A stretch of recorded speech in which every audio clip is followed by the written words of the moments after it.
In this video, we're talking about the Steam Link. Get away from your PC and start playing on the big screen.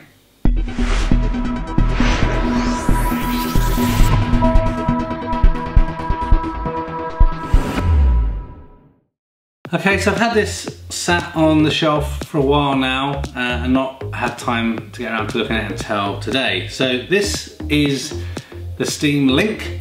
So I'm not as big a PC gamer as I used to be. I obviously play more with the VR, and if I get any time it tends to be on the console, but there are still games that are on the PC that I'm interested in playing, but I don't always want to have to come to the cave if I want to do that. So one of the things that I thought would be interesting is how does this Steam Link work across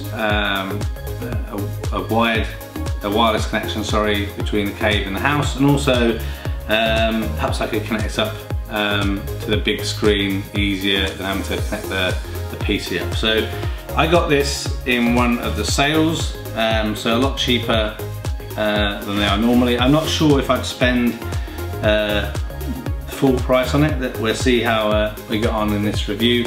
Obviously, if you're using one of these, you need to have a Steam controller. I have one of those already, which we've covered before. They do packs that comes with a Steam Link and the Steam controller, but I just decided to get this just on its own because my understanding is that the Steam controller, I think a hold of a certain button, you can switch it between Steam Link mode and then connecting to the PC with the dongle that you've used. So we'll also see how well that works. So we'll just cover some unboxing initially. Obviously then I'll get it installed, give it a quick try out and let you guys know what I think of it. So as with the controller, the boxing and the packaging seems pretty good. You know, nice materials, nice and solid. Things seem to be quite well put together. Here is the Steam Link itself. It's has quite a weight to it actually, so it feels quite sturdy. It has a rubberized bottom, so it's not going to be slipping around everywhere. On the side here we have a single USB port. On the back we have power, 2 USB ports, an Ethernet slot and HDMI. So I'm not sure if it works wirelessly or if it needs to be cabled in. We will check that out shortly as well. A little bit of plastic wrapping around, which obviously we can pull that off. So yeah, looks pretty neat.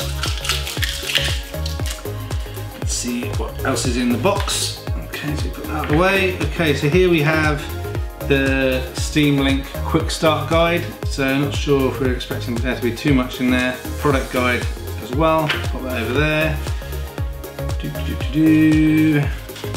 Okay.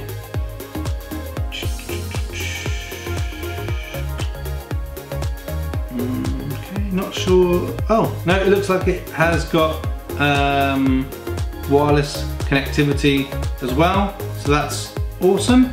And you can connect a keyboard, a mouse and whatever to it as well. I look at it. Let's see what else we have in here. So here's a secondary box at the bottom with a couple of little finger holes. So this must be the power supply. Okay, excellent. So we have multiple plug options. Obviously we want this central one for here in the UK, so we'll pop that out there for now. Underneath we have many things, which is always good. Okay, so as standard, you can get it out of the box. It's got a different plug connector on, so we'll pop that out somehow. I think we just brute force it. Excellent. Pop our UK 3-pin plug on. Good to go. These little cardboard holders for the cables are glued in down the bottom, which is why it's a bit tacky to get out. I'm not supposed to take them out, but there you are. There's an Ethernet cable in here, a flat one, which is good. We're going to leave that in there because we're going to utilise the wireless. And that's actually another interesting test actually. So obviously we all know that cabled is best, but cabled is also a pain in the arse unless you've got Ethernet sockets in all your rooms.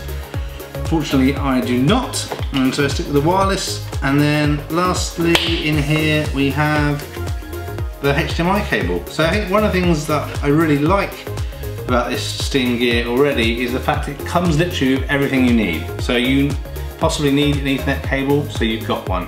You need a power cable, of course, you've got that, and you also need HDMI, so you have that as well. And there's a pretty good length on this, which is a bonus, because nothing worse than when they give you a 0.5 meter HDMI cable and you're like, that doesn't give me much option. So this is about, let's say this is about 1 meter or so, so a decent length for us to use. Cool, right. I'm gonna get this plugged in, set it up, see how easy it is, what is it like, and then come back to you guys and tell you what's going on. So don't go anywhere. Okay, so I just finished setting up and I'm having a quick game, and it's really super easy. So you connect obviously to the power, connect to the HDMI, then what it asks you to do is connect a controller. That's the one thing that is slightly different to what I expected, but I guess it kind of makes sense. So I have the Steam controller.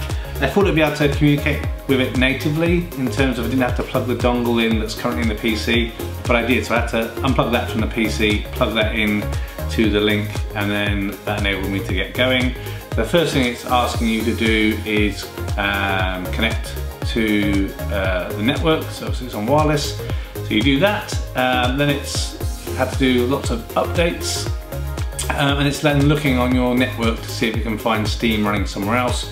And you see on the machine you are running Steam, a little box pop up, and then eventually it asks you to input, I think, a 4-digit PIN number, and then it's all connected. So then when you click the Steam link, you basically, what's happening is mirroring is occurring. So everything that's happening on your PC on the Steam box is mirrored to the link. So I did do a latency test, and it did say because I was using wireless it wasn't optimal. However, when playing, I didn't seem to have any problem. There wasn't really any lag, wasn't any issues. Everything just worked really well. The controller did a fine job. So I think the main thing is obviously making sure you got the right games that work with the controllers as opposed to keyboard and mouse. But of course I think you can connect keyboard and mouse to it, which is something I haven't tried yet. But obviously you've got the USB ports on there, so I don't see why it wouldn't work. So yeah, I think it's basically, a mirroring device is basically my interpretation of it. It's not, all the processing, everything's obviously happening on the PC. The games are still installed in the PC, so nothing changes there. So I think if you can get one of these on offer, the Steam Link is definitely worth picking up, especially if you've already got a Steam controller. So yeah, that was it. The Steam Link. Thanks for watching this video. A thumbs up would be really appreciated. If you're interested in other geek type videos, please consider subscribing to Spectrum Geeks. Why not also follow us on Facebook, Instagram and Twitter. And before you leave, why don't you check out one of these other videos that may be of interest. Thanks again for watching.